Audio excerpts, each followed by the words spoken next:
Muraho neza tubahaye ikaze hano muri Varsovie Pologne nka site imwe muzatoranyijwe hari buze gukurikirana inama y'igihugu y'umushyikirano ku nshuro ya 19.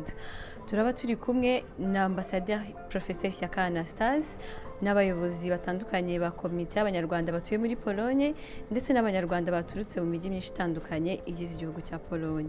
Nibyo kwishimirwa rero kuba twahawe aya mahirwe yo kuba hamwe n'abandi banyarwanda tukaza gutanga ibitekerezo ndetse n'ibibazo byose hamwe byo kwiyubakira igihugu, kwigira ndetse no kuganira ku byiza twagezeho. Abanyarwanda hano Varsovie twazindutse twitabiriye ndetse twiteguye gushyikirana n'abayobozi bacu ndetse n'abandi banyarwanda barahandi hatandukanye bari buze kuba bitabiriye inama mu gihe cy'iminsi 2. Iwacu Times rero nayo irabihababereye ibakurikiranire byose uko biri bugende ibakusanyiriza amakuru. Murakoze, yari Gloriose w'amahoro, dukomeze dukurikiranira hamwe ibi biganiro.